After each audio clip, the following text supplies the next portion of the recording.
What did somebody do next? And that will tell us which direction you guys want to go in. Tegan, which one do you want to use? I did 1 over negative sine x, right? Nope. Nope. You can't quite do that. You have to use one of the rules. Which one do you want to use? So you want to use the quotient rule. Okay. You have to use the quotient rule. So it's going to be low d high. What's the derivative of 1? Low d high minus high. What's the derivative of cosine? Negative sine x, right? All over cosine squared x. So we applied the quotient rule. Hey, this is 0, so what happens to it? It's gone. And what does the top become?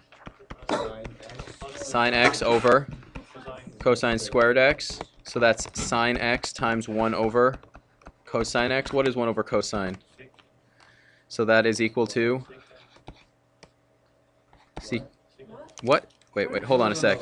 Sine over cosine. Yeah, we missed a cosine there. I was like, that is so not right.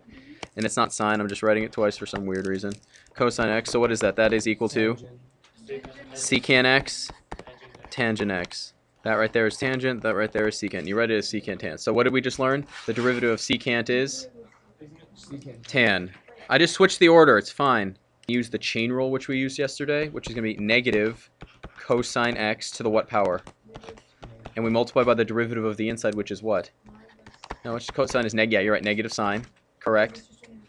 Yes, this is just a different way. So what do you end up with? Negative, negative, so you end up with sine x over cosine squared x. Is that the same thing? Yeah. You end up with the same thing. So are there two different ways to do this? Yes. You can either use the quotient rule or the chain rule. One or the other. But you end up with the derivative of secant is secant. Say the derivative of secant is secant tan. It's easier to remember that way because secant goes to secant tan. Okay?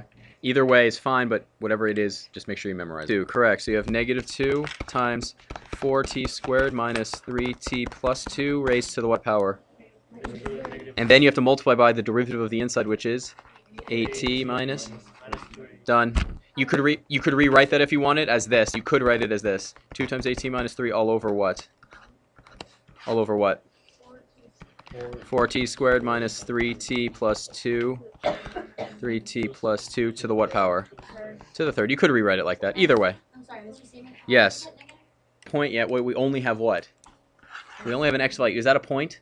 No. So let's get the point first. How do you get the point? Plug it in. So you do f of 2, and you end up with 4 times the square root of 4 minus 6e to the what power? 0. So that's going to be 8 minus 6, which is...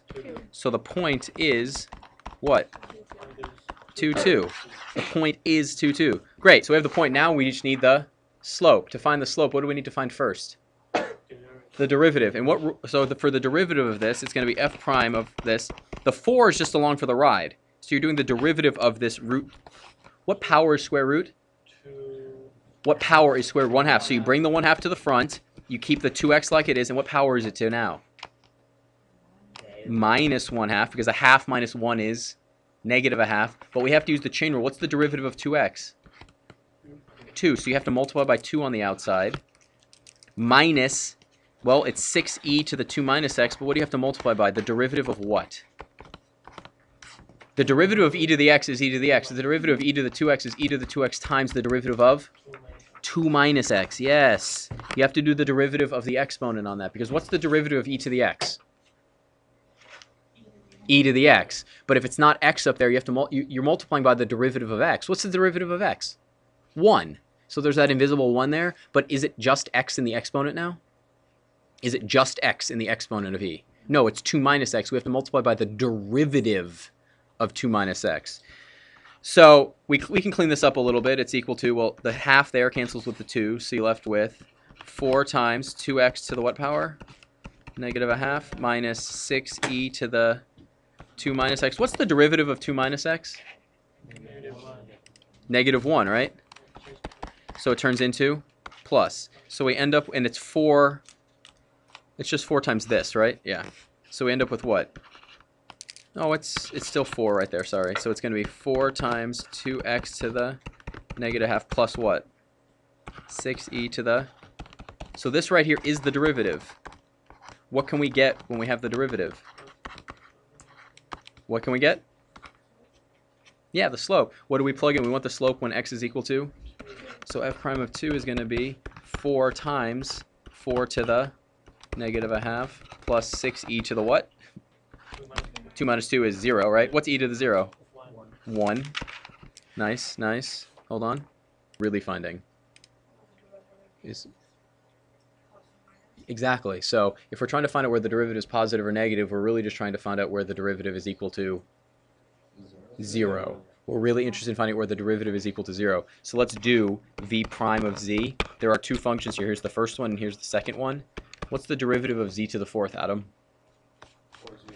4z to the third times 2z minus 8 cubed plus z to the fourth times the derivative of this. Can someone tell me the derivative of the second thing? Who wants to tell me it? Who wants to?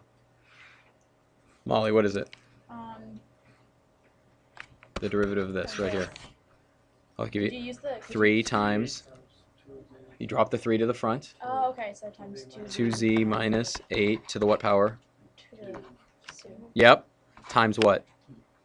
What's the derivative of the inside? 2. Yeah. Good. So on this one right here, it looks pretty nasty, doesn't it, right? No one's sitting down. It looks pretty nasty. Do not multiply out unless you have to. You remember me telling you that? You do not multiply out unless you have to. And you really don't want to multiply out here. Take a look at this. We can simplify it a little bit. It's 4z cubed times 2z minus 8 cubed plus what? 6z to the fourth times, oh yes, times what? 2z minus 8 squared. What's one thing we can factor out of these two things? What's one thing we can factor out? Can't factor out 4z. How about 2z cubed? If we do that, it turns into what? 2 times 2z minus 8 cubed plus 3 times, oh, it's 3z, right? You're right, there is a z in there.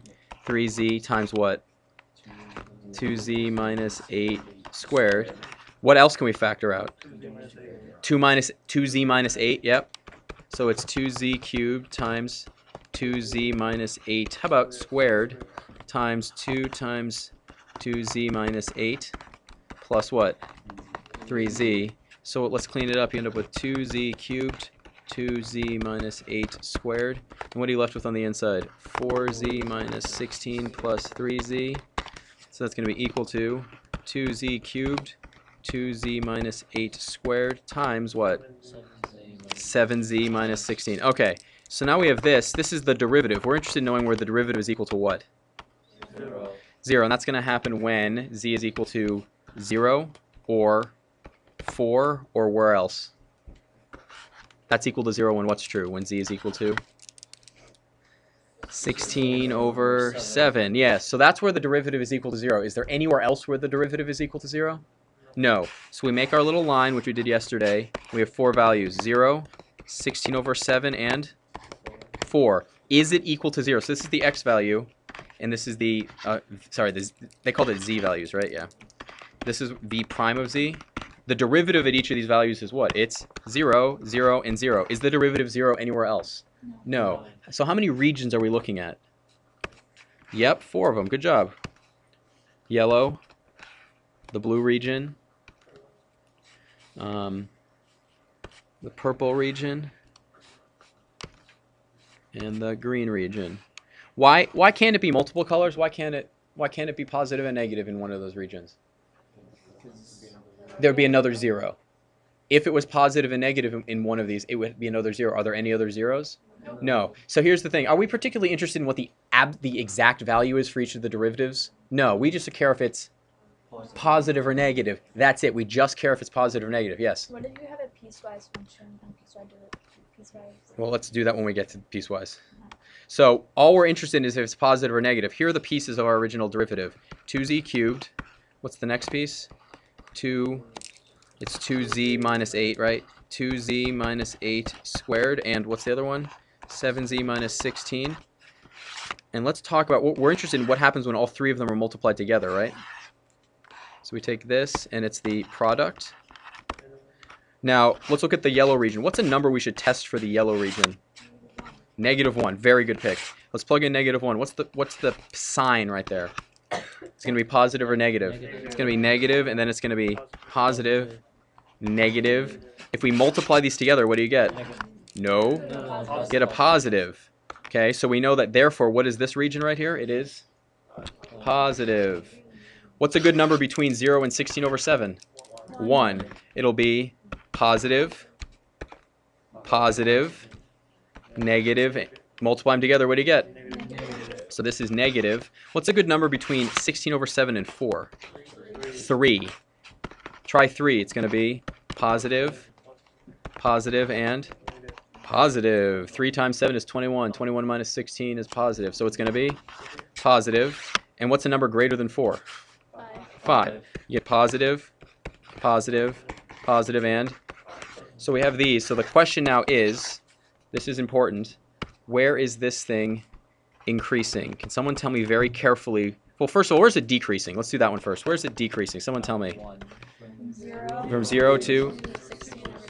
Do you include 16 over 7 or 0? No, because it's not doing either. Now the increasing is a little more tricky. Can someone rattle it off? Who thinks they can do the increasing? Raise your hand if you think you have it. Go, Molly. What's the first one? 16 over 7. Let's do 3 regions. Start with the yellow one. Negative infinity. 2. 0. Yep, it's open brackets. Union what? 16 over 7. To what? 4. Yes. Union. What else? 4. Yeah, why don't we include 4 in this? No. A really big mistake is to glue these two together and make it 16 over 7 going to infinity. Is that true? No, because at 4, is it increasing? No. What's going on at 4? Neither. It's nothing. I like that. It's not going up or down. Sit down. Very good. So you see this chart we did here? This seems like it might be overkill for work, but is this really, really helpful? Yeah. Is it really stupid easy to get the sign wrong? It really is. So when you guys, when you figure out derivatives, a lot of the time it's going to be a product of things. Make a little chart like this. Make a little chart. You find out what the product is, and now can you easily see where it's positive and negative? Yes, absolutely. Sine x secant x times what? Times what? Nope. Times what? Secant x. And now here's one thing that you have to be very careful about. What are we taking the sign of right here? Secant x, just the secant. Are we taking the sign of anything else other than this? No. So when you're doing lots of compound trig functions, it's always a good idea to put lots of what in there?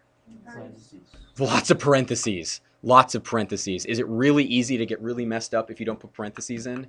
Please be careful and put lots of parentheses in. These questions will continue to be really, really easy as long as you know your trig derivatives. If you don't know your trig derivatives, it really doesn't matter if you know the big system, because these are going to come up so frequently that you're going to be cruising along and you're going to hit a bump, you're going to hit a bump, you're going to hit a bump, you're going to hit a bump, and then you're just going to crash and then not get anywhere.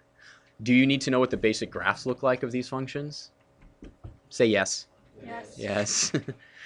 So part of tonight's homework might be to fill in some of the gaps in your head. Do you have a mental picture of what sine looks like in your head? Cosine? Tangent? Cosecant? Secant? Cotangent? Test memory. So do you have some stuff to look up tonight? Is that all I have to do? No, that is not all you have to do. Okay, so the questions I would like you to work on right now, kids. The questions I would like you to work on right now.